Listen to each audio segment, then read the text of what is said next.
Hi, welcome to this week's edition of Blues Talk. Again, Dave and myself are going to look forward to Leinster's match against Munster in the Rainbow Cup, and of course the other games in that first round of fixtures.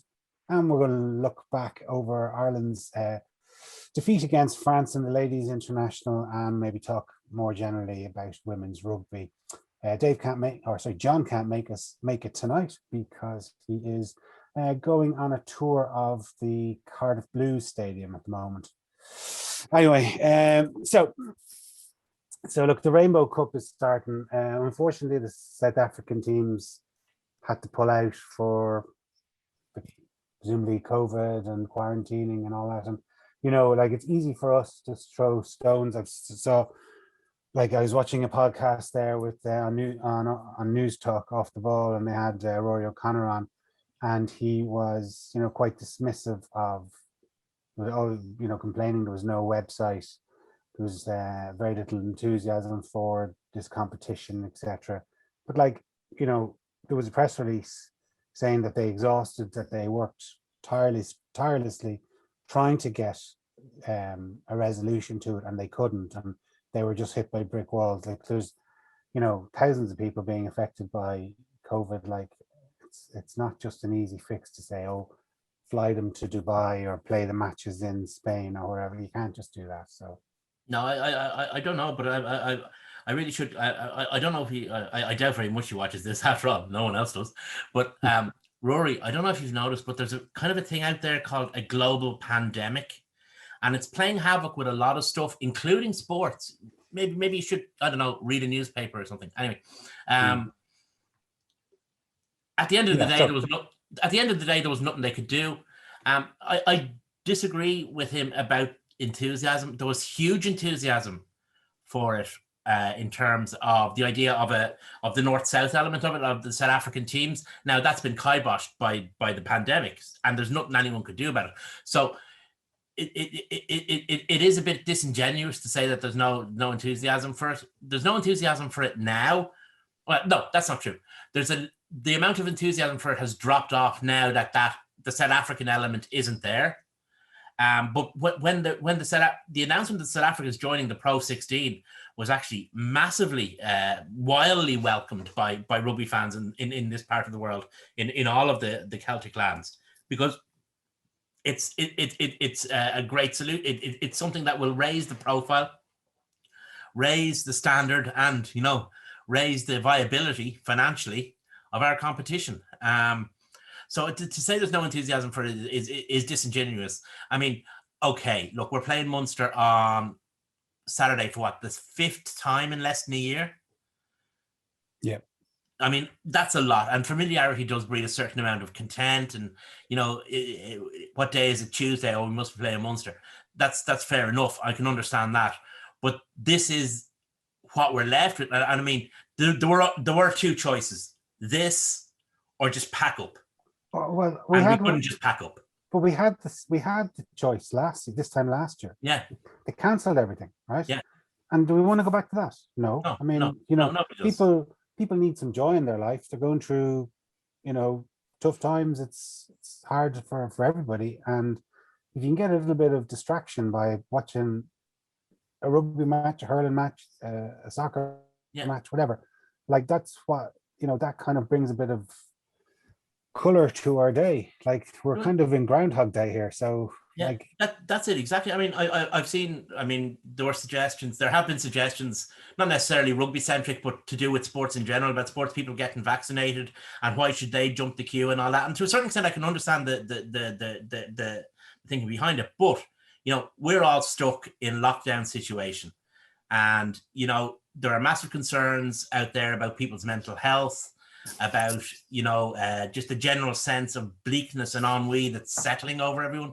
And the only thing, as you say, that brings people a little bit of joy, a little bit of relief, is watching sports, whether it's whatever sport it is, watching a good drama on television, so the idea, or listen to an album. So the idea that the people who are kind of keeping us going, I mean, yes, okay, the health services and health workers and all that, but the other people who are keeping us going, if you like, the soft power that's keeping us going is sports. It is entertainment on television. It is music.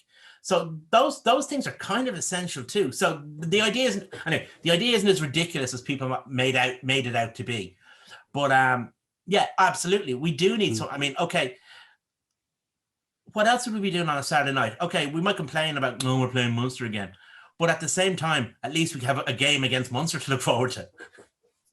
Yeah, well, at least you could be Munster, and you could be kind of go, we're playing Leinster again.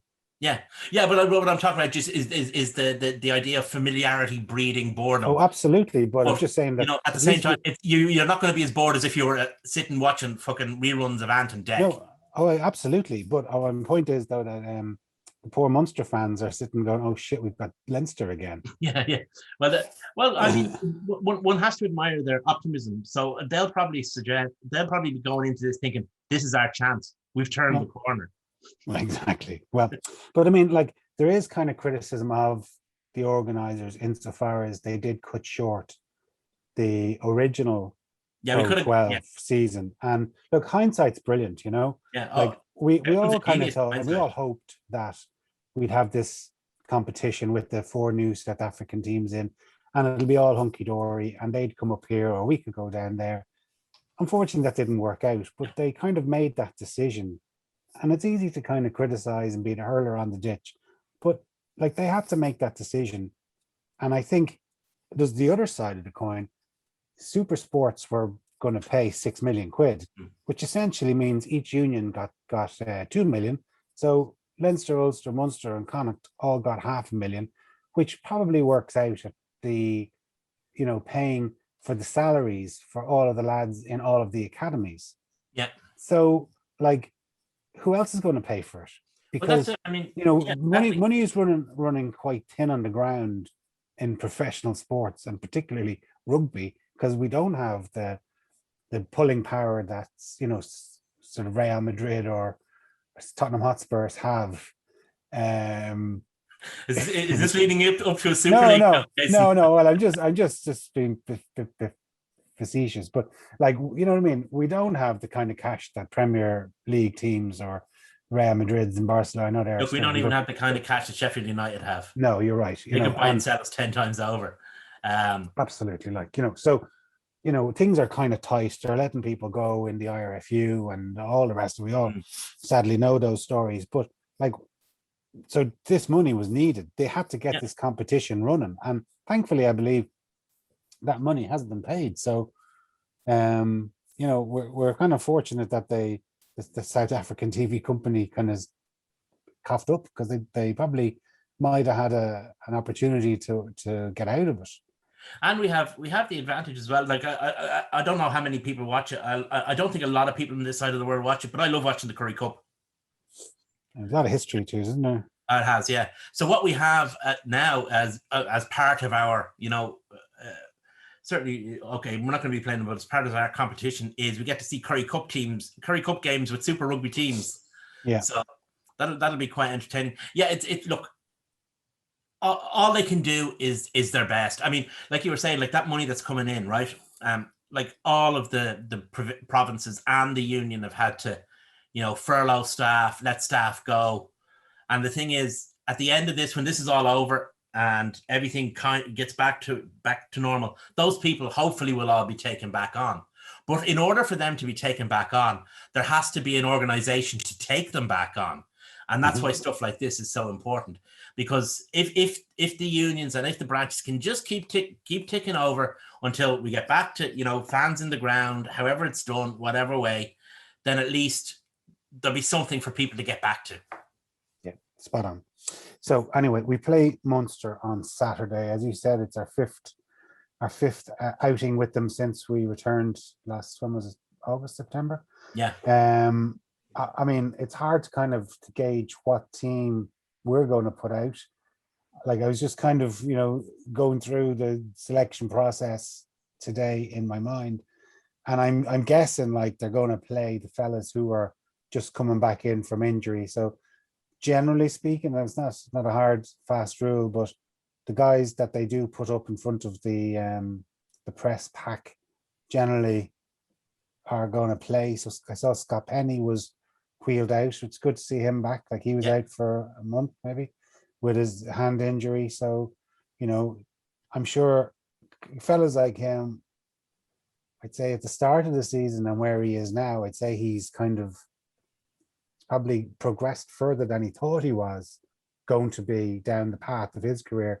It was interesting to hear him say in his presser that he looked to Sean O'Brien and he was kind of saying how much he kind of trying to model his game on Sean O'Brien, and that Sean had been a big influence on him even when they were training together, you know, when Sean played for Leinster, which is great to hear. I mean, I love hearing those stories that, you know, we all heard the opposite of that with the Mick Galway and being a complete bastard to Donnacha O'Callaghan when he was coming through, you know, but it's great to hear that you've got these fellas who played for Lions, played 50 or 60 times for Ireland, won European Cups, don't need to prove anything to anyone, are willing to impart some knowledge to the younger kid coming through.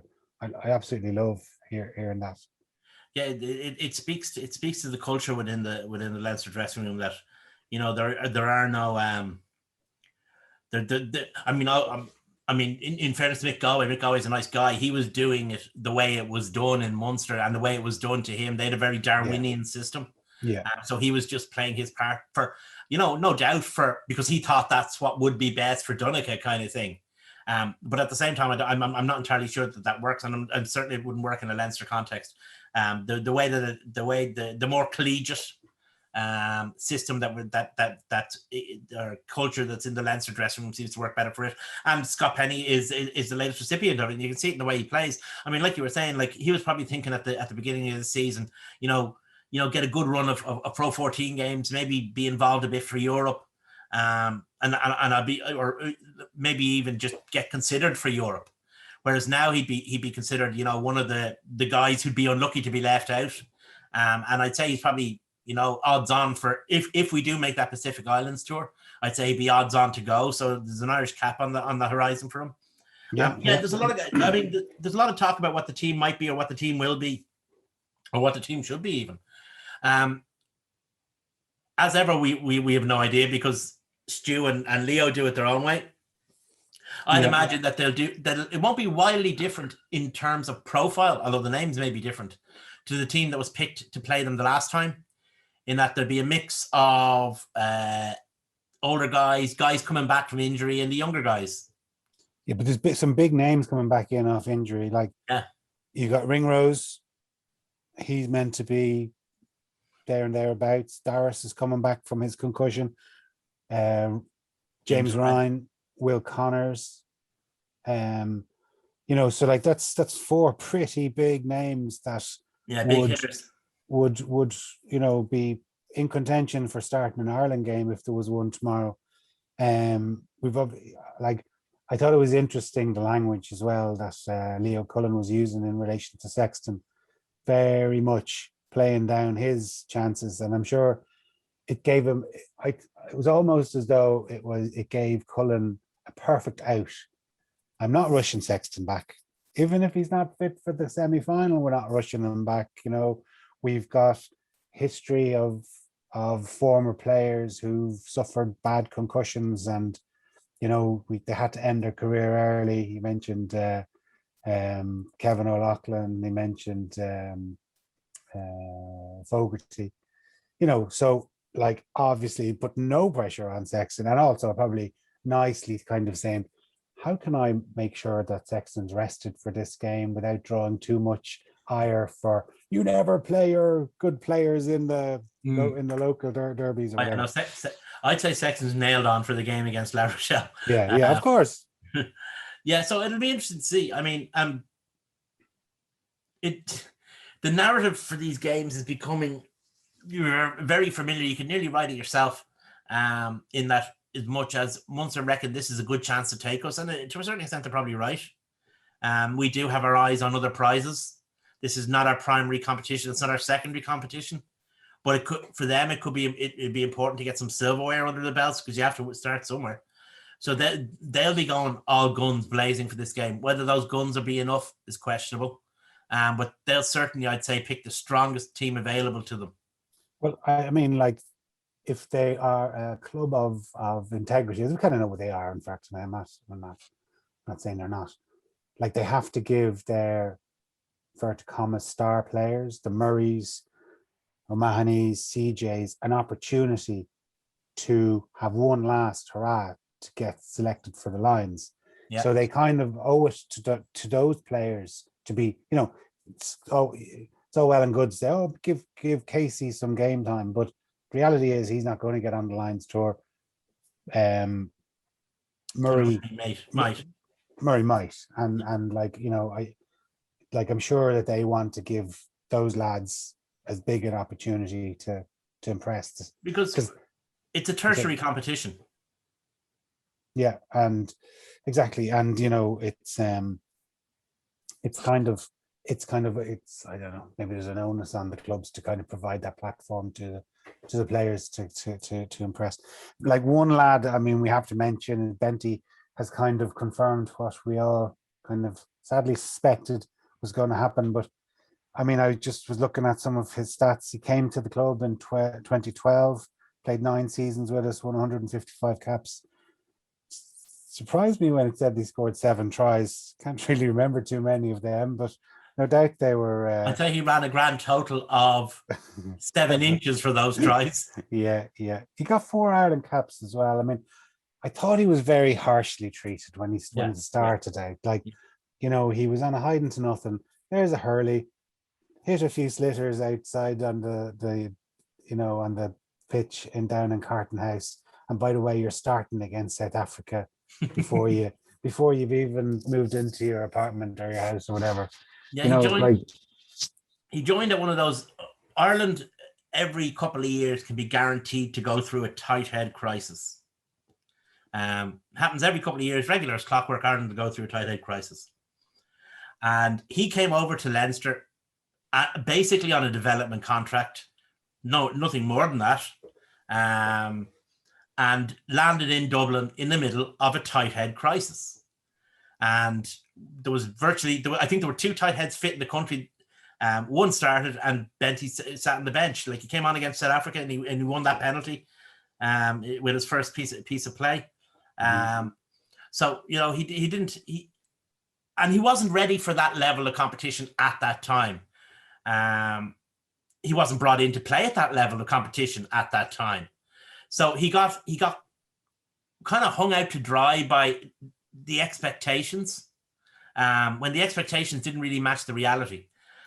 Now, over the course of the next 2 or 3 years, he built himself up into that player, so that by 20, I would have considered him unfortunate not to have been in the mix for more Ireland games in the last number of years, because he's certainly been a superb. I mean, we've been very fortunate actually in Ireland. He reached his peak as a player at the opposite time as with Ireland in the opposite position to which he arrived, in that we had no tight head crisis. We had excellent tight heads coming out of our ears at that point.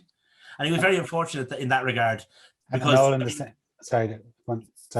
John often calls him the best third choice tight head in the world. And,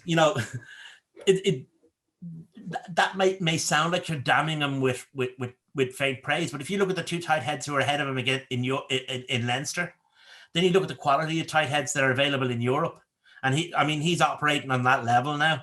That it might sound like faint praise, but it is actually considerable praise. I mean, I think he's been. I mean, do you ever worry when Benty starts a game for us, locking down that scrum? Never have a problem with him. He's a brilliant scrummager.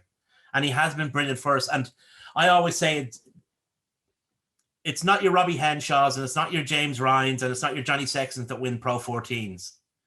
Your Michael Bents and your Ross Maloney's and the young guys who are coming through and the if you like the good clubmen, they're the guys who win your Pro 14s. And so we've won 4 Pro 14s in a I haven't had 4 proteins in my life. We've won 4 Pro 14s in a row, and a lot of that is down to he has a serious shoulder in each of those. He does. Like, again, looking at his medal haul that he's got 6 Pro 12/14s to take back to New Zealand, the Heineken Cup and a Challenge Cup, and like, okay, he mightn't have started in the final and in Bilbao, for example, but he contributed significantly. And there's a reason why Tyke Furlong and Porter are good tight head props is because they've got somebody behind them pushing them on to get the very best out Pushing of standard. themselves. Yeah, keeping standards up. Like if they knew that there was Jason Campbell was tight head behind them, do you know what I mean? Like they know that they don't need to be on their game every day because the the third choice is a bozo. So, you know, to have someone like Benty, as you summed them up brilliantly there when you said he was a great club man, and you can't really ask for somebody that gives everything, is prepared to play in those minor games when the spotlight's on, when there's not 50,000 people, or, you know, it's live on BT or Sky.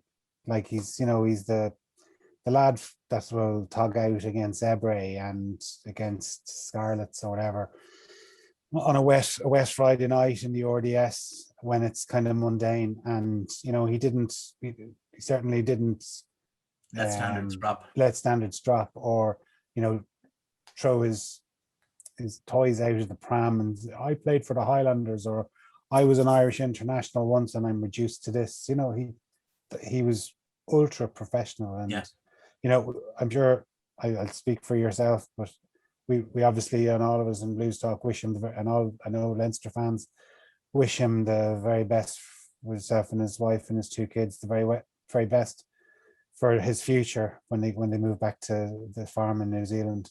Yeah, he's been a great servant.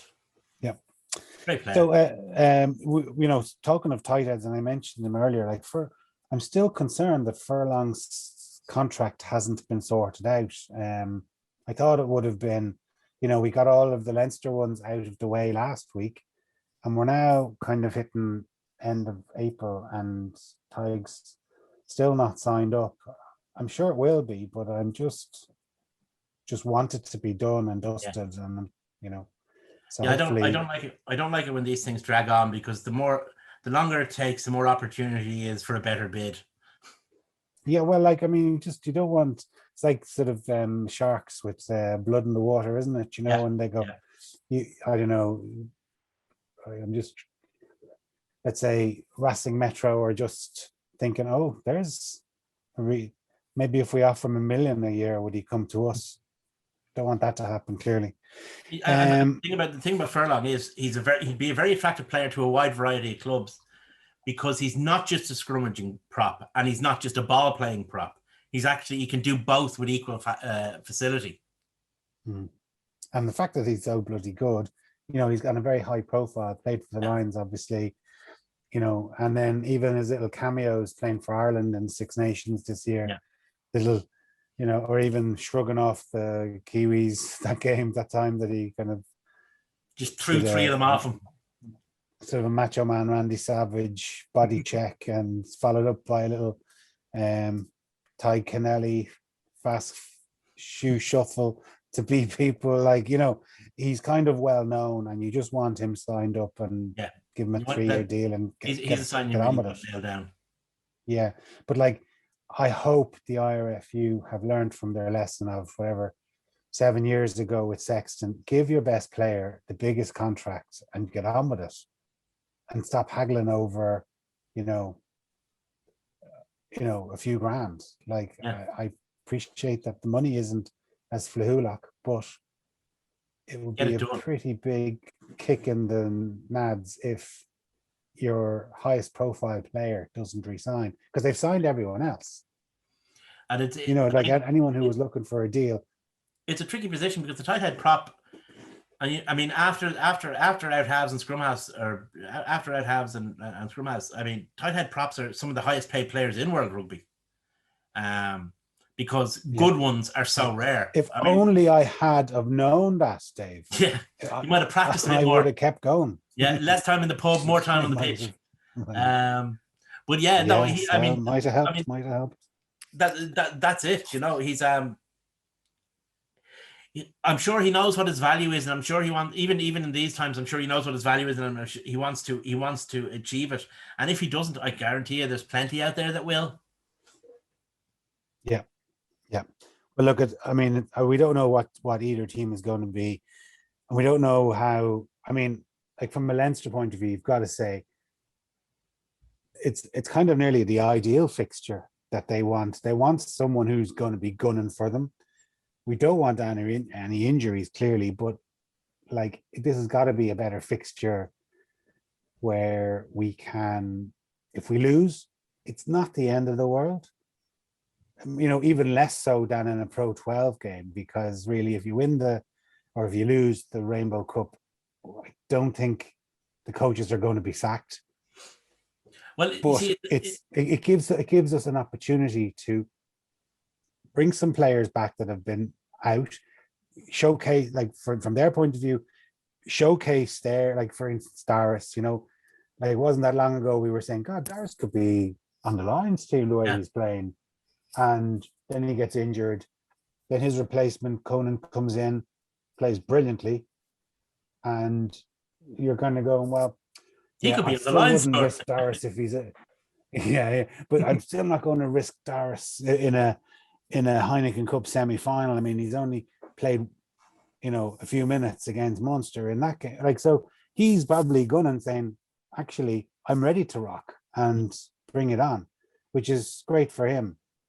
And the great thing is, because it's a game against Munster, and all that goes with that is every player on both teams will be well fired up for it.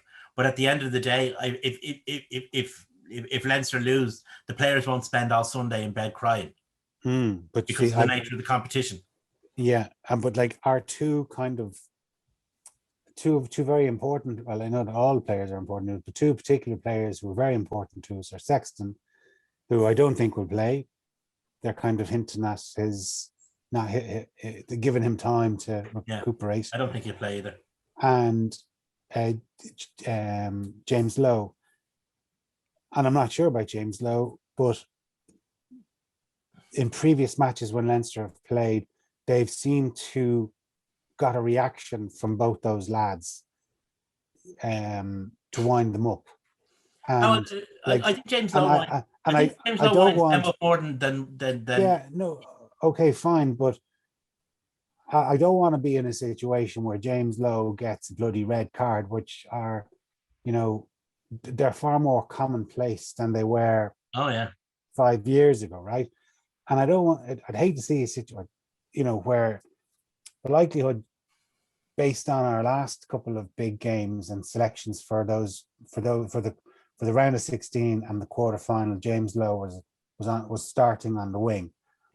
And I don't want a situation where if Cullen has penciled in his team for next week and he's got James Lowe down to start to play at 14 and also play against Munster, and let's say Conway decides to give a bit of retribution and there's a bit of a digging match, and all of a sudden, Lowe decides to retaliate and he gets a red card and out for 3 weeks.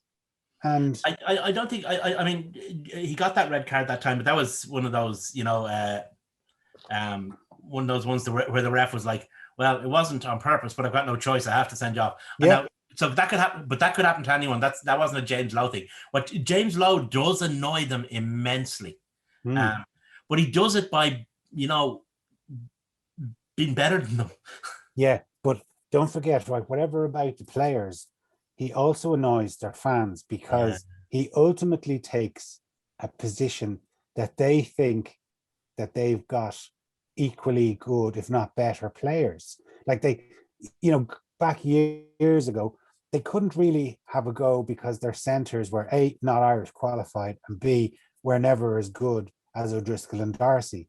But when it came to a guy, and it was a 50-50 decision, when you're talking about whether it's going back to, Reggie Corrigan, Gervin Dempsey and Champagne. There you go, right? Or no, I'm talking more someone that's going to be competing in an Irish, for 2 Irish spots. So they were competing. Remember, Champagne was very unfortunate. I mean, he was. We talk about. I didn't think he was qualified. Oh no, he was Irish. He was Irish. He was Irish by citizenship. Right. Okay. He was the third best fullback in Ireland. The two in front of him were Gervin Dempsey and Jordan Murphy. I mean, he was the Michael Bent of the fullback world, if you like. But they couldn't understand how Sean how they picked Gervin Dempsey and Jordan Murphy ahead of Sean. No, but I was actually more thinking of, say, I remember back in that foot and mouth match against Scotland in 01, Used to be. where Easterby came in place of Stringer, and there was a character assassination job done on Easterby, because how dare somebody who would be, say, 50-50 with Stringer could possibly get his position. And and then you could look at someone like Reggie Carrigan versus Marcus Horan, or God forbid somebody take Axel Foley's position at number 8, whether it was Victor Costello or like they never were given full credit of how good the Leinster players were, because they had the temerity to take the position of a Munster legend.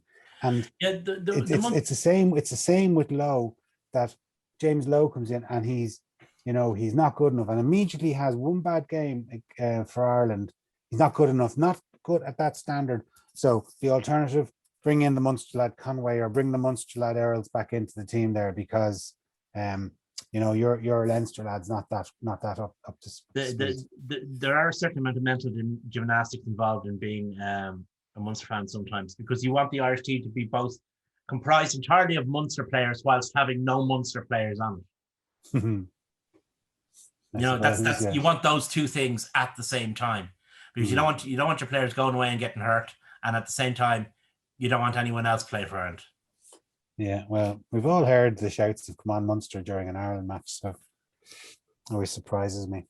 I think that might be just because they're confused, Jay. Maybe. Anyway, I just want to talk about the Ulster Connacht match. Like, some interesting selections for Ulster. Stockdale's back at 15, which I think is interesting. Good news that Ian Henderson's back in the second row. Yeah. And even better news is Will Addison. I think he's a super player. Yeah. Blighted by injury. He, believe it or not, hasn't played since January 2020. So it's 15 months. Is it really that long since he played? Yeah, 15 months since he's laced up his boots. So he's on the bench. So I'm delighted to hear about him. But I also heard that Jack McGrath, like, I didn't know what was happening with him. I honestly just didn't know. I was hoping everything was okay in all respects with him. But he's actually has the same injury that Sean O'Brien has, that he's getting his hip resurfaced. Yeah. Ow. So that's ouch. Yeah. So he's that's a very debilitating injury. Very debilitating. Yeah. So that's like Andy Murray had that, and he was I like both O'Brien and Murray were on the verge of retirement. But very close to it. Luckily, an extraordinary discomfort as well. I'd imagine. Yeah. So that's what Jack has in store for him over the summer. So it's a long road back for him now. Yeah. And it explains how a Lions prop fell off the radar at a top middle Pro 14 club. Yeah. Because it has been one of the great mysteries of the last 2 or 3 years is what the bloody has happened to Jack McGrath. That kind of injury would explain it, because it's not something that happens overnight. That's a gradual development. It is. But like, at least it's been diagnosed, and there's a plan of attack on how to treat it. So hopefully, he comes back better and stronger whenever he returns. It's an interesting Ulster team, because they decided to drop. Well, I don't know if they dropped or they injured, but he's been one of their better players this season. Perhaps one of their players this season is Michael Lowry at fullback. Yeah, and he doesn't appear to be, in the squad. And Jordy he's Murphy. on the bench. Sorry, he's on the bench. But I suppose they feel he needs a rest, maybe. And they've also, Jordy Murphy's not in the 23, which I was surprised by too. Yeah.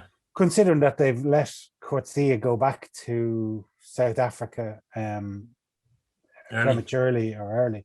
So again, I'm guessing it's not dropped. I presume it's rotation and giving a rest. Jordy's put in an awful lot of hard yards for them this year.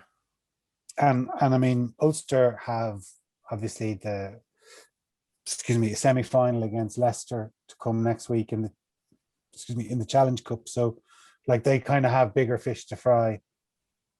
Whereas I got the impression Connacht's team was more of a mishmash of some experienced guys, but a little bit more youth as well in there. Yeah. It's Connacht actually made a very good signing, by the way. Did you see that? Yeah, Mac Hansen. Yeah. Yeah, that's a good signing. He's a good player. I've seen him play a couple of times. He's Irish qualified apparently, which I didn't realize. It's quite a coup.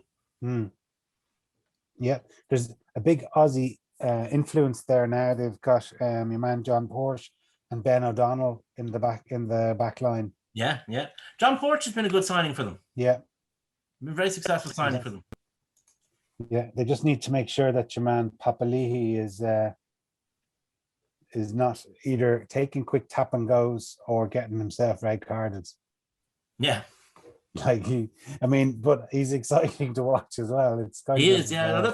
You never know what you get with him. He's all action. He's all action. Yeah, that's a good way to say it. Yeah, and actually, I was just when I was going through and thinking, God, they've got a very big Aussie influence, as I mentioned. They also have and I was looking, they've got a Matthew Burke on the bench, but he's not the Matthew Burke, and he's not a back. He's a front rower. So it's the ultimate Aussie. it's not the same as the legend Matt Burke, but Timmy Horn. Yeah. Did Senior Horn have any kids knocking around? I don't know. Probably did. They could get him into the squad. Yeah, could do. So, obviously the other Rainbow Cup matches are going to be made up of mixtures of Welsh derbies and Scott Italian games. So they'll be, pretty much more of the same. And I can understand, the kind of it's kind of quite repetitive of what we've already seen. So I can take Rory O'Connor's point that it's not very stimulating, but if the South African teams had been in it, it would have been very interesting.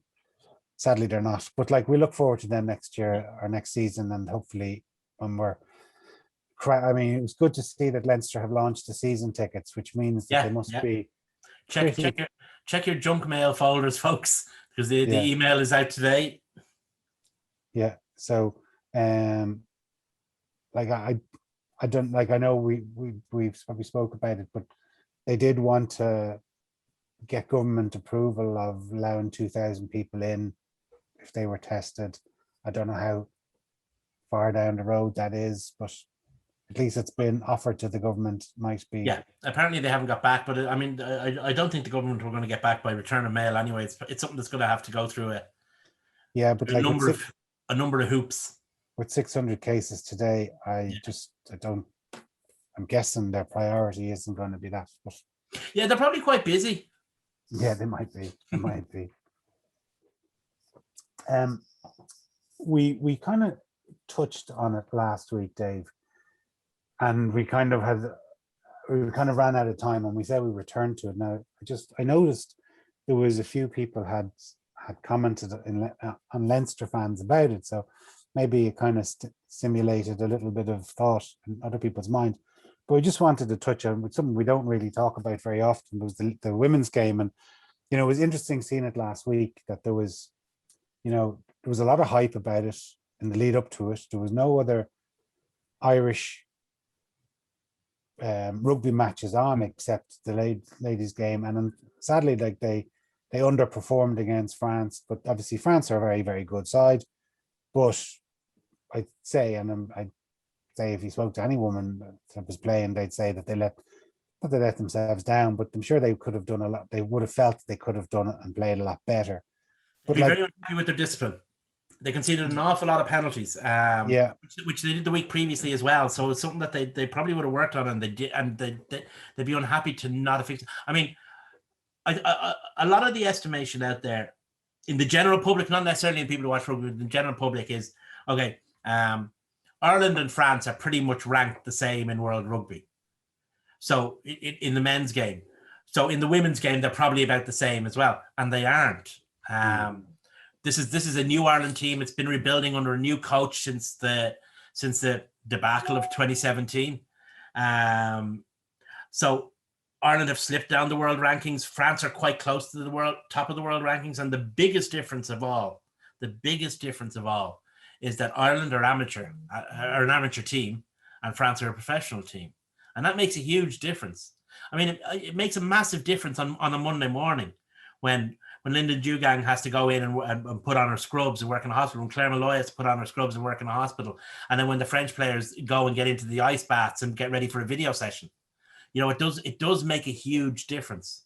But one interesting thing that came out of the conversation was how best to utilize, or how best to promote the women's game in terms of the international team. And does the women's team get value out of being tied to men's team competitions and men's teams competitions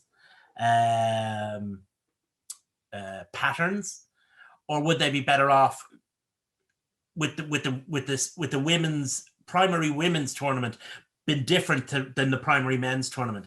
And the answer is probably a bit of both, because I'm looking at the world. I'm actually looking at the women's world rankings right now, and there are teams in the women's world top 10 of the women's world rankings that aren't. I mean, all Six Nations teams are in the top 10 of the men's world rankings, but there are teams, and there's always talk about expanding the Six Nations, bringing your Georgias or your Spains or whatever. But Spain are actually in the top 10 in the world rankings. In the world rankings, they're ranked nine in the world rankings. Canada are in the world rankings. Top 10 of the world rankings. USA are in the top 10 of the world rankings. So there's an opportunity to do two things. First of all, the Six Nations is the biggest rugby tournament in the world. It provides opportunity and exposure and interest that you're not going to get in a standalone tournament.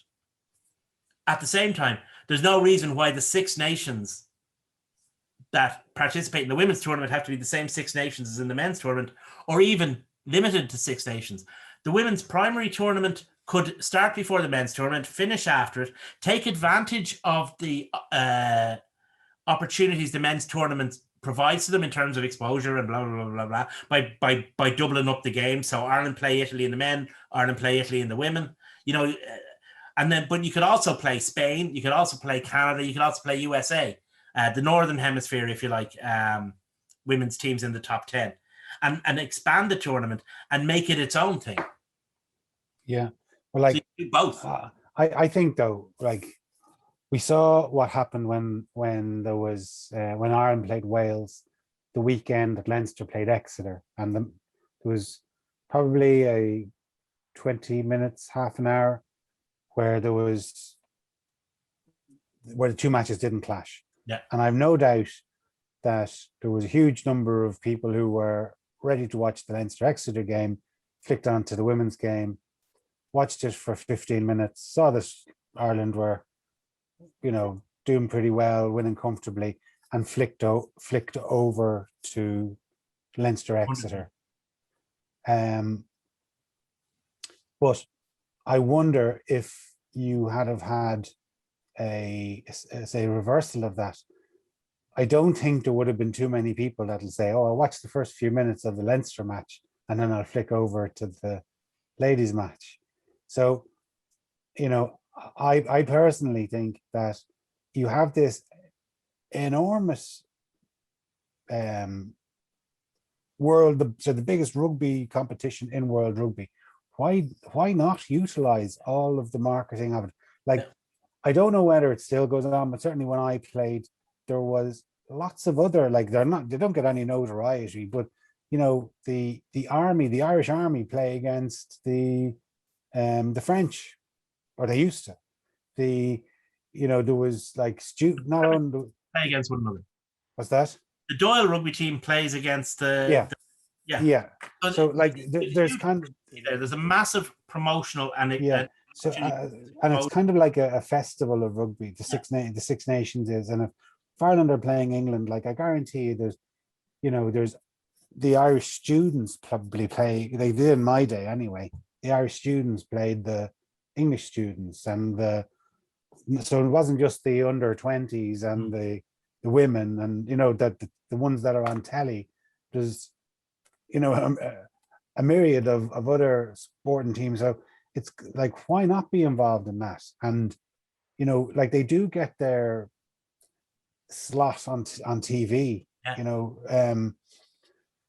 And like we saw, sort of when you've got a floating voter of a TV viewer, like, it's grand if you go out and you say, well, I'm going to go and watch Old Belvedere against UL Bowes ladies team this weekend. That's fair play. I wouldn't think there's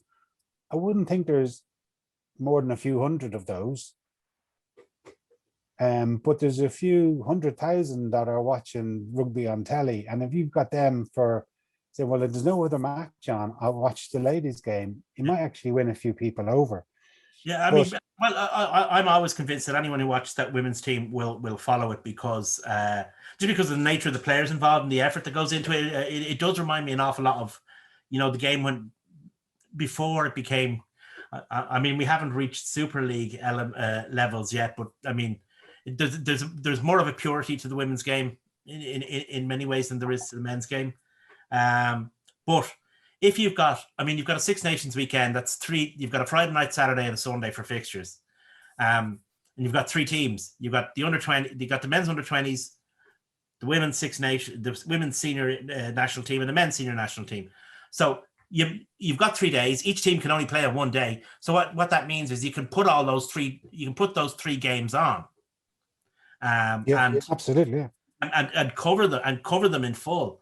What I'd like to see is there's a million other things wrong with the structure of women's rugby. The papers are full of it. But I'd love to see a women's under-20s tournament. Yeah, but like, I mean, as you know, Dave, and I probably said it a couple of times in here, I'm involved with coaching my daughter's team. And like, we started off 3 years ago down in Coomine, and we had, like, some days we had 6, like, there's a picture on our coaches WhatsApp group of our first session, and there was like 6 kids there. And, well, say this time last year, we had, I think there was 120 down training. And do you get a bump after the Six Nations? No, our biggest bump was we got it. Is the thing. It's like, there's the IRFU, and well, Leinster Rugby and / the IRFU have been fantastic for us. Don't know what they do in other clubs, but I can only talk about us in Coomine. They select a certain number of clubs to participate in a program called Give It a Try, and they so we did it. We ran it. So when would it have been? It would have been the summer of 2019. Would have been the first time that we did it, and we got huge numbers down. We did it on Monday nights. We kind of scouted around the kind of catchment area. GA was played on a different day. There was soccer was played on a different day. So there was this little opportunity for us to go Monday nights. And when we had our original training sessions with 6 kids, that was on a Saturday afternoon. So, there was other sports, there was other commitments. Parents were bringing the kids swimming, horse riding, family time, whatever. Anyway, we changed to Mondays, got huge numbers down. Now, we did a lot of publicity. Somebody in the club works for Google. They gave us free advertising in Google, a few £100 every month. They were putting local ads out on Google with that. So anyway, by hook or by crook, we got great numbers down. Kids wearing soccer jerseys, rugby jerseys, GA jerseys, all willing to give it a go. Try to make it fun for them, want them to come back. We all sort of stress the emphasis on having fun, because you're kind of successful if the kids come back, whether it's next session or the next season. And but you're trying to get the kids and you're trying to teach them basic skills. And I think, like, looking at, say, from our kids that we're coaching to, say, the national team, only 3 of those women had played minis rugby. So the skills that you, I, and probably most of the people who are watching or listening to this, when we started playing rugby as children, we instinctively learned how to pass the ball, kick the ball, catch the ball, how to make a tackle, where to stand, where not to stand, where to, you know, where to be in a certain position or in a certain moment in time in the game, you know, where to drop back or to go up in a line.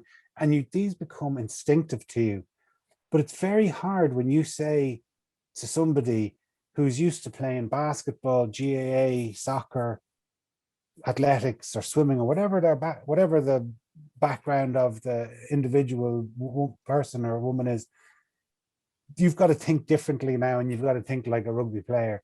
It's so hard to train. Like, you could be the best athlete in the world, you could run, you know, 11 seconds for 100 meters or lift 200 kilo, whatever, you know, but it's all of the mental skills that you've learned as a player, that you've learned because of your 10,000 hours of doing it from when you're 8, 10, 12, 14.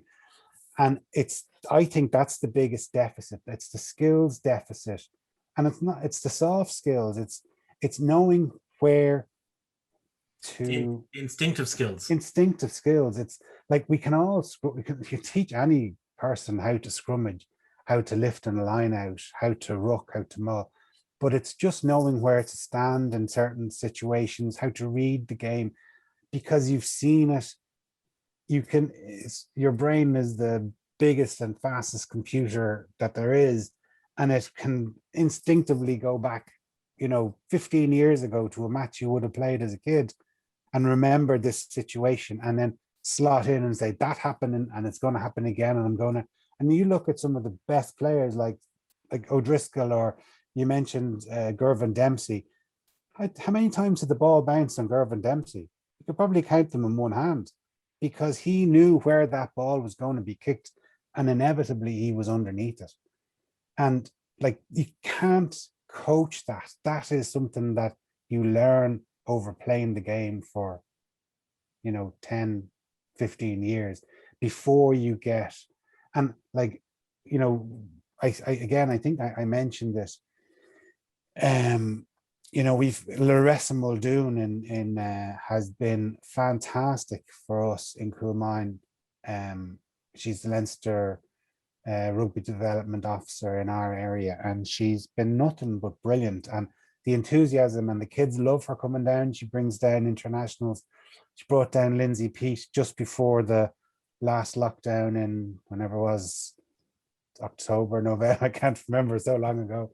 But Lindsay Peat came down, and, you know, I said it to my wife, like, if she, and it probably sounds very sexist, but if she was a man, she would be the most famous sports man in this country, to have won All Irelands for Dublin, to have played international soccer, international basketball, and to play international rugby. She'd be like more famous than David Beckham. Like, she would. But like, and it's amazing that she's still going on at 40, whatever, 1 or 40 or 41 years of age. But the thing is that, like, she'd only played a handful of games before she got an international cap, and she was learning on the hoof. And I would still suggest that she hasn't played enough matches, even though she's probably been playing for 5 years, that she hasn't probably played enough rugby matches to fully know where to stand, where to go in certain situations, because this thing is not, it's intuitive. You just know it. Sorry, I was looking for ages there. Lindsay gets through on you know, sheer amounts of natural talent. It's interesting because, I mean, there are people talking about quick fixes for Irish rugby, for Irish women's rugby, and yes, the structures have to be in place. Absolutely, 100% agree with that. But the only if you like, long-term fix that's going to work is, like you say, when kids pick up a ball at the age of 6, 7, 8, 9, and then play the game for 10 or 15 years before they reach the highest level. Because it's like you say, it's the 10,000 hours. Yeah, but like, there's other clubs. We're not quite there yet. We're only No. seeing the first few players, like you say, 3 or 4 players Yeah, coming through who have that. but that'll need to be, we will only be successful when there's only 3 players that came from a GAA or Yeah. basketball background, and the other 20 of the 23 have played rugby from when they were kids. But like the encouraging thing is that, say, like we started ours 3 years ago. There's other clubs are doing great work. Like, we play them fairly well. We did, obviously, up until lockdown, but there was the Suttonians, Barnhalls, Clontarf. They were all in our kind of same North Metro area that we were all kind of in cahoots with. That, like, but say a team or a club like Greystones were way ahead of the march. They have an unbelievable amount of I was going to say girls or women involved in their club, far more than that, and like they've got sort of all age groups, so they're that little bit more advanced than us. Now we want to get to be them, and eventually, have a team that will go in to play, whether it's Metro or. But you're right. You need kind of to have an under 10s, 12s, 14s, 16s, 18s, 20s, but for it to really have enough women to choose from, you need more clubs doing it. Now they are starting to do it, but they're only at the infancy stages. So I suppose the other alternative is to get them from other sports, but then you're always going to be in the situation we currently are now, where there's the skills deficit and there's that like, as I said, we've got all of everything can be coached, and if you want to throw money at them and say, well, you can be coached longer, that's grand. But like I personally think if the IRFU said we've got £1 million, so we can either pay the 20, I'll call it 30 women in the national squad and pay them a good enough salary. But if someone said, like, Claire Malloy is a doctor, right? So she's going to be on a pretty good salary. She's going to have to be, she's not going to leave her job for 40 grand.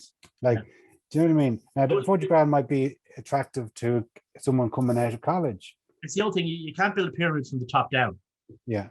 But the other thing is what the IRFU have to do, and I presume that I'm not going to say that, I'm not going to side with Rory O'Connor or any of the others who have been complaining. What the IRFU have to do, and I presume that's the plan to do, is when those kids who started in the minis and have reached under 16s, under 18s, whatever level, there has to be a structure, a competitive adult structure for them to go into, whether that's Metro, Leinster Senior League, All Ireland League. That has to be sorted. That has to be ready for them to go into, so that their progression can continue without, kind of getting to the age of 19 and going, well, there's nothing really for me to play in now until I'm, in my 20s. What am I going to do? Well, what's that you say? Do the football. That's well, like also, but don't forget, like, there is also an enormous drop off of young girls in sports. Oh yeah. Like they hit kind of 14, 16 and they're allergic to sports. Yeah, it's every sport, yeah. And it doesn't matter what shape the ball is, they don't want to be involved in it. So, like, for me, getting my daughter involved, and that was what I wanted to kind of counteract, was that she was exposed to rugby. And I don't care if she plays, I don't care if she turns around and says, Dad, I'd rather play basketball, but fine, I'll be the most enthusiastic basketball supporter with her. But I wanted to give her the opportunity. There was none, and I said, well, like, let's try and sort it out in our club. And like, she enjoys it when she's down there. I'm sure there's going to be pushback, but like that's, but that's right, Jay, if you don't mind me asking. Does Cummine, or indeed any of the clubs, have a specific retention policy or retention plan for that, if you like, that 14 to 16 drop off?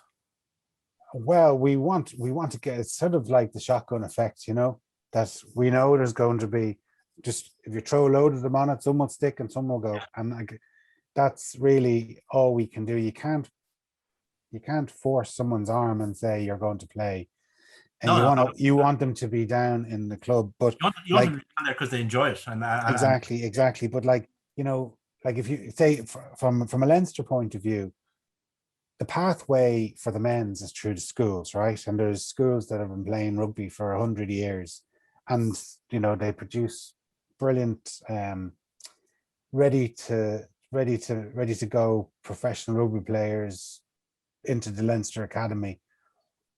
But sadly, like there's a lot of those guys. I mean, for every one player that goes to St. Michael's and comes out the other end and joins the Leinster Academy, there's probably 20, 30, 40 lads that have been playing that just stop and go, well, I'm not even playing. I have no interest.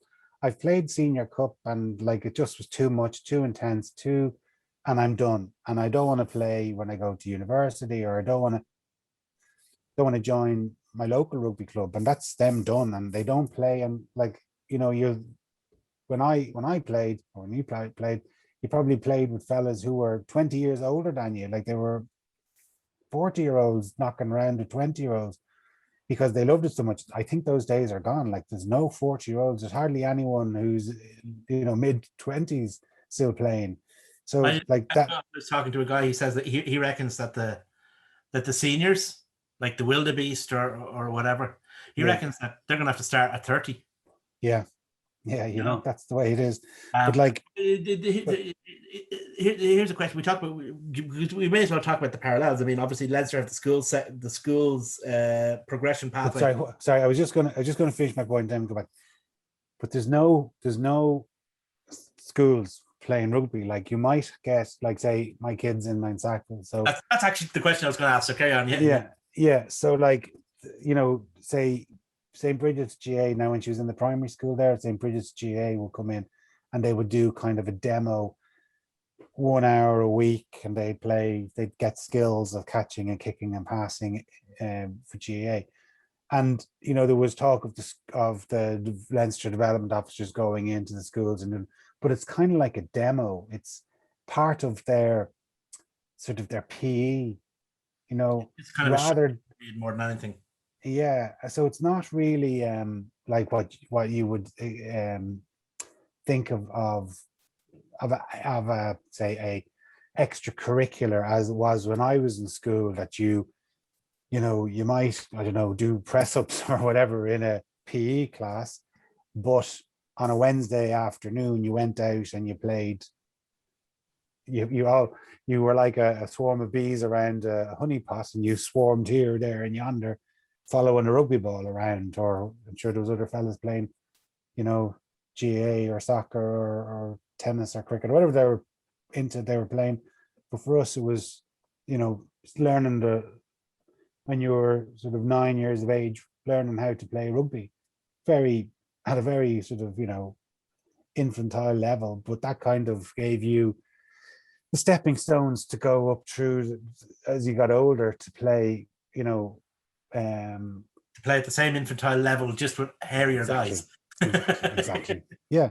So like, you know, but I mean, like that school pathway isn't there for the girls. So there has to be this clubs then need to take that over. And like, let's face it, when we played 20, 30 years ago, there was far more people playing club rugby than there is now. So there's opportunities for, you know, women's rugby to fill some of the void left by, I mean, you know, I saw something that Blackrock have 150 playing members. Like, Jesus, I mean, that's not many playing members.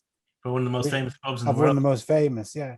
And whereas if you say, well, there's going to be another 50, let's say, girls coming down or women coming down, like, surely they're only too happy to get a few more G&Ts at the bar after a match, or, you know. I remember talking to Mark about that. I remember there was the mooted merger between Blackrock and the Coola. Coola. And I was talking to a guy from Blackrock, Mark. You know Mark, he stands on the terrace there beside us. Yeah. I was saying, well, how many members do you guys have? And he says, well, we've 150 playing members. I said, how many do Coola have? And he went, 2,000. Yeah, absolutely. Absolutely. And like you've got GA clubs. Like, I mean, we're delighted with ourselves having, 100 and odd girls and great growth rate over the last couple of years. But it pales into insignificance when you see, and it's brilliant to see, but like, from our local area, Bridget's or Castleknock GA have literally hundreds of kids every weekend. Like, and it's great that the kids are being catered for and not, but like, personally, I want rugby to be number one sport in this country. That's my goal. I don't think it'll ever happen, but that's what I want it to be. I want everyone to be talking every minute of every day about rugby, and like no one to ever hear about soccer again or GA. But like that's what I want to happen. But and that's what. But I have a passion that I want to drive that. And like if I get to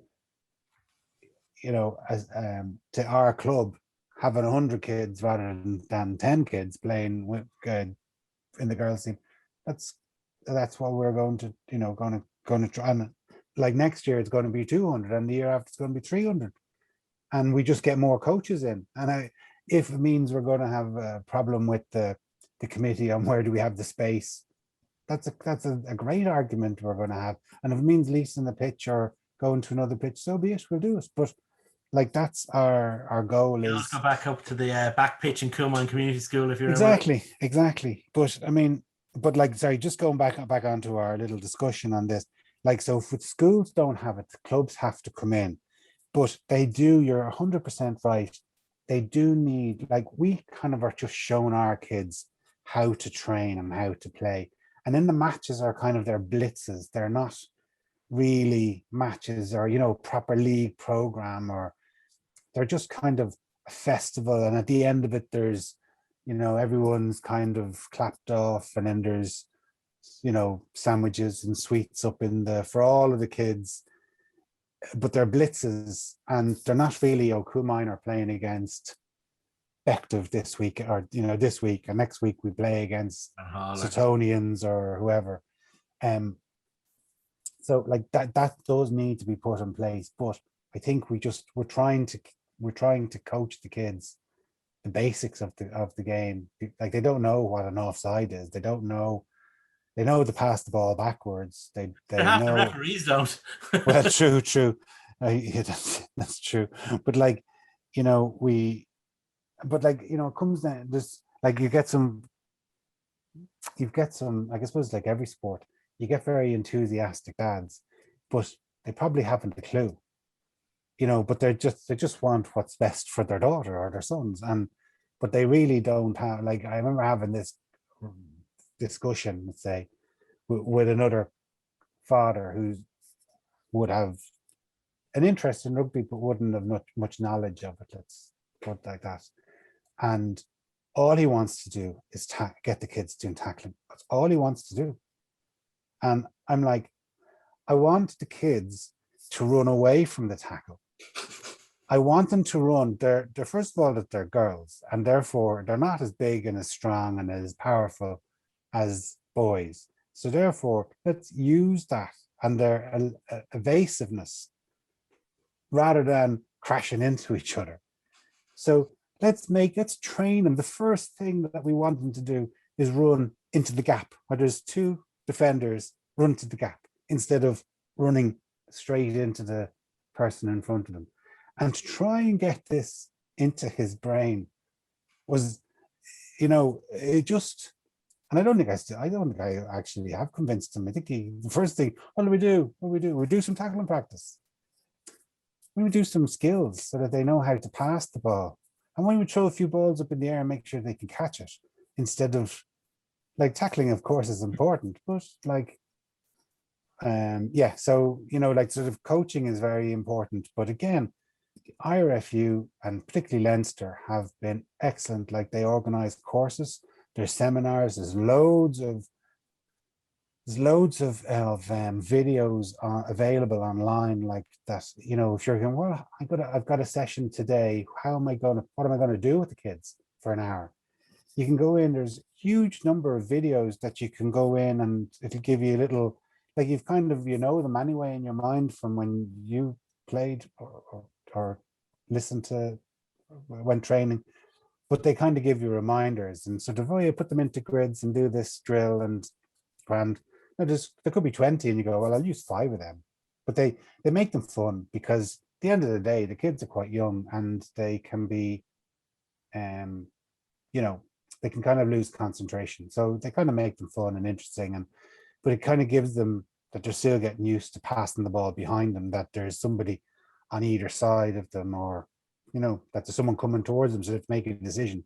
You still get kids throwing the ball forward, but, you know, like when we were playing, it was like someone would shout you, all right, give me 10 press ups.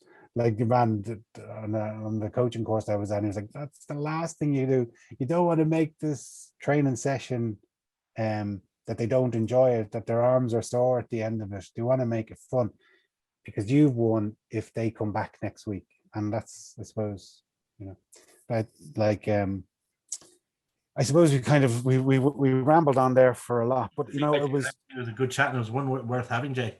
Yeah, but like I was disappointed to see an interview with Adam Griggs in the Irish Times yesterday, where he said he was asked about who was in charge of running the women's domestic game in rugby in Ireland, and his answer to Comiskey was, "I couldn't tell you." Now it turns out it's Colin McEntee, but it was sad to hear Adam Griggs didn't know that. Now he's come out today and kind of clarified it and said, he kind of backtracked and said, oh, well, I was under pressure and I wasn't sure. And I didn't want to name one person when there's a few people who are all contributing. But, you know, it's sort of, he should know. I would have thought he should have known that, you know. Yeah, it was a poor situation. I mean, to a certain extent, I mean, compared to a lot of our friends, Jay, you and I would have a monumental interest in women's rugby, right? Compared to a lot of our peers and a lot of our friends who go to matches who probably never watched a women's game. Mm-hmm. And I'll be honest with you, I couldn't have told you who was in charge of the Irish of the domestic women's game in Ireland. Mm. You know, I couldn't have. And I think that's you know, on me as a supposed rugby fan, but it's also on the IRFU that the information isn't so easily out there for the women's game because it's still within the amateur game. It tends to be a bit more nebulous, harder to find that information out. Yeah, no, that's very true too. And like there's kind of, I suppose you can kind of get siloed a little bit. You know, he's just looking after, he's under pressure. He's trying to coach the team for the, I'd say at this point in time, at this time of the year anyway. Yeah, and like, you know, all he's concerned about is his day-to-day focus of coaching, you know, 25 or 30 athletes to try. Like, he's obviously coaching at the very, very highest level and trying to manage his coaching team around him. But like, it's hard to say what is the best option for the IRFU. Like, you hear some people say, oh, if they go professional. I was interested to hear Niamh Briggs kind of say, well, like, she's a senior guard, you know, if she was still playing at international level, it would want to be a fair few. Like, understandably, I kind of mentioned about Claire Malloy, like, just throwing money at it isn't going to be the problem. I would rather see them say, right, well, like, there's some brilliant, like I said, I name checked Larissa Muldoon, and she's great and very enthusiastic, and the kids love her, and she always brings down Irish players, but they want more of them. You know, they want more resort. Yeah. Like, I'd rather say, if they've got £1 million, spend it at the bottom. I don't know, get 20 Larissa Muldoons instead of paying 50 grand to the players now, because that's a short-term fix. That you know, £1 million is gone, and like, you know, whoever is playing for Ireland today won't be there in 5 years, or, you know, most of them won't be there in 5 or 10 years time. So that money is kind of gone. Whereas if you get 20 development officers, the output that they will bring through all of the clubs in the country and going around schools and getting in and saying, you know, being able to sort of knock on the headmaster's door, headmistress door, and say, we can do this hour program with your kids. It'll supplement your PE. And you know, ideally, I can't see secondary schools becoming, well, we're going to play in this rugby competition, you know, like a junior cup, let's say, Yeah, in conjunction. I can't see that happening. But what you want to do is expose girls to the skills in primary school, passing, kicking, passing, kicking, catching, and get them to those skills, and then in conjunction with a club in their locality to have a facility that say, right, if you really like this sport, we will make the introductions for you and bring you down and come down with a few friends, and it's very welcoming on Monday nights or Tuesday nights, whatever night the club trains, and you're under 14s, you're going to be, this is your new team now. And you get 4 girls down from, because they've enjoyed it in their school, and they join that club, and they stayed in it. You know, they play under 14s, under 15s, under 16s, all the way up. And there's structures in place that that club plays against another club on a Saturday in some sort of league match, and they do that every week for 20 weeks against other clubs, and eventually, you know, the standards will improve, and then you might even get a seconds team out of it or a thirds team out of it. But like, we're still at the infancy stages where we're just trying to get women's rugby off the ground in a lot of clubs. It's far from, you know, universal.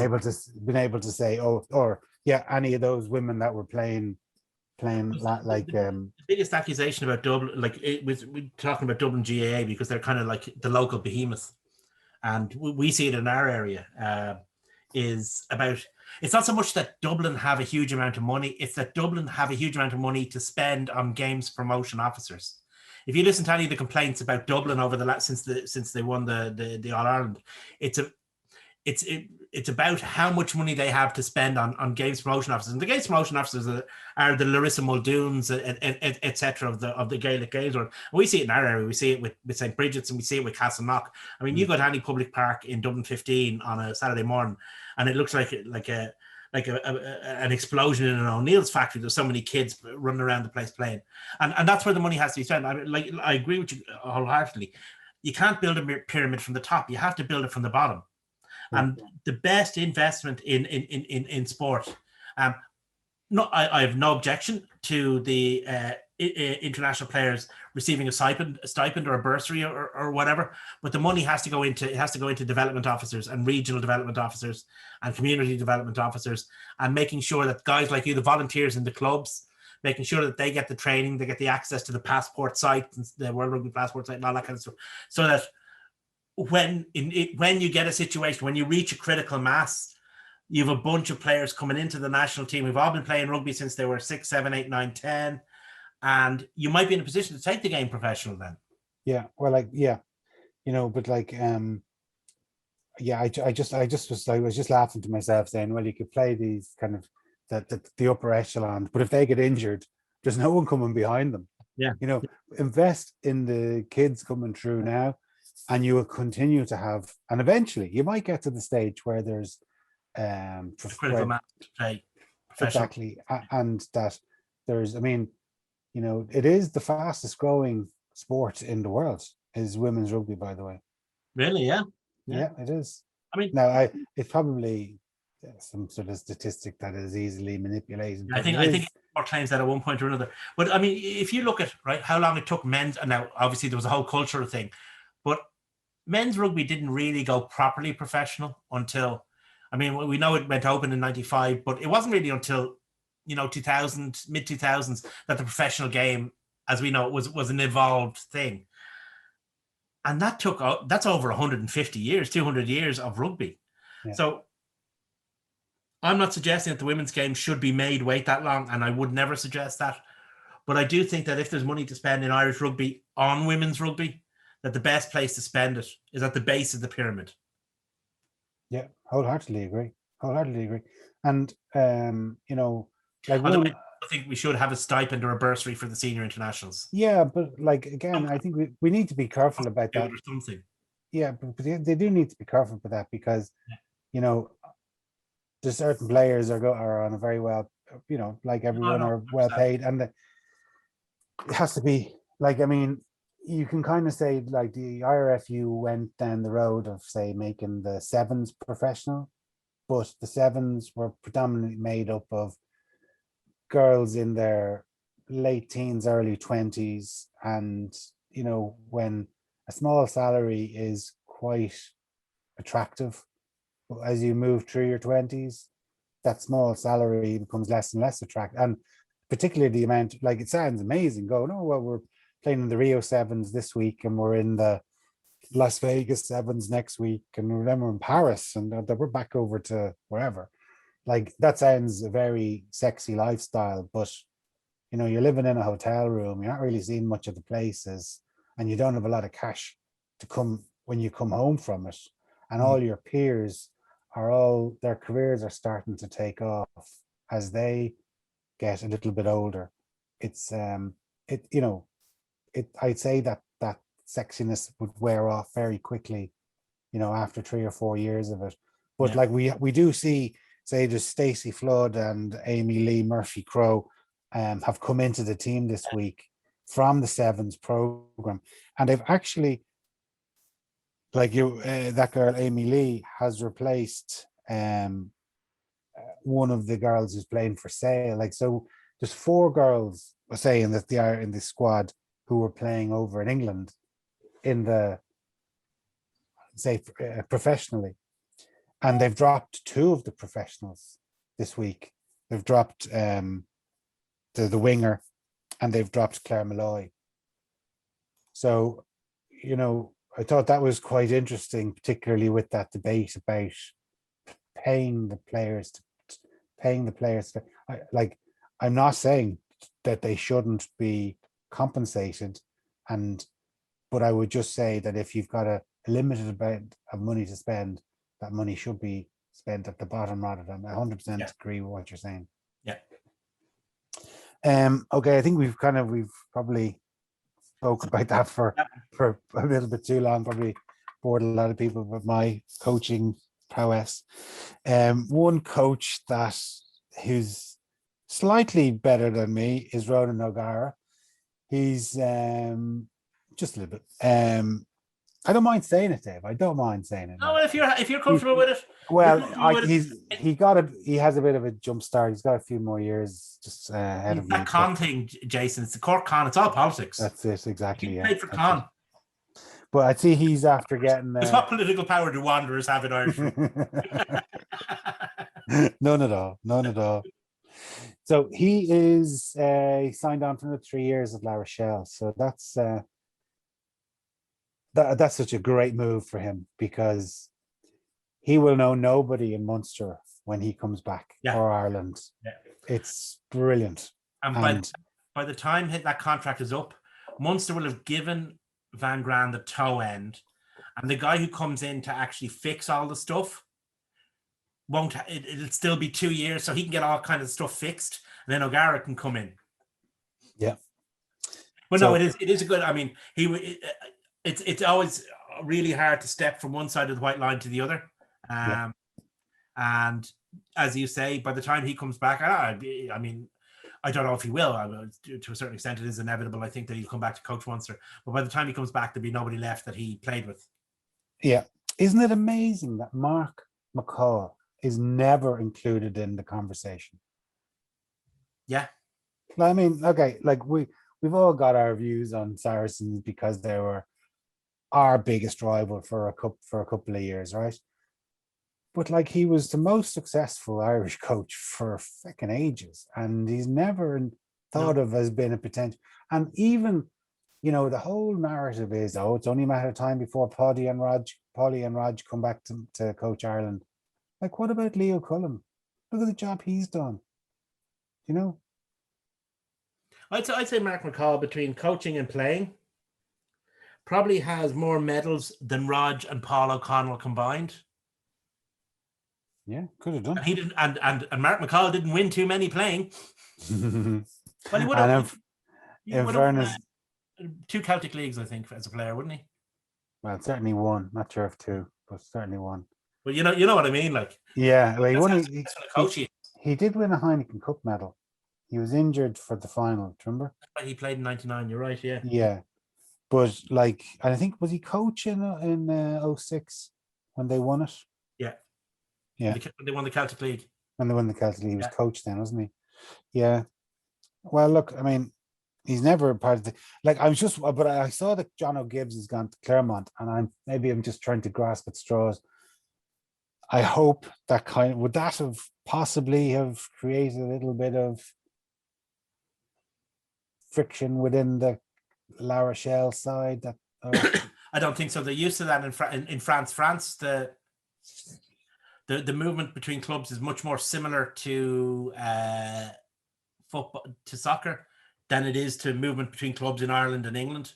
It happens much more regularly and for much. So I don't think it would be something that would nod it on twice, to be honest with you. Fair enough. Well, anyway, Dave, I think we've spoken for long enough. Unless you've anything else. I probably didn't have that John fella here. Otherwise, we'd be here all night. Sure we would. Anyway, thanks very much. Thanks very much for watching. If you are following us, if John is watching this, he's probably in. Are the pubs open in Cardiff? So he's probably in the City Arms now, isn't he? Probably. That's it. Yeah. No jerseys. He can't wear a jersey. No, he's not allowed to wear his Cardiff jersey. Either his Cardiff Rugby one or his Cardiff Blues one. Absolutely. Well, anyway, boys, if you are following us Facebook, Twitter, or what's the other one? Watching. Or YouTube, please give us a subscription, a like, and a thumbs up. Thanks a million. Cheers.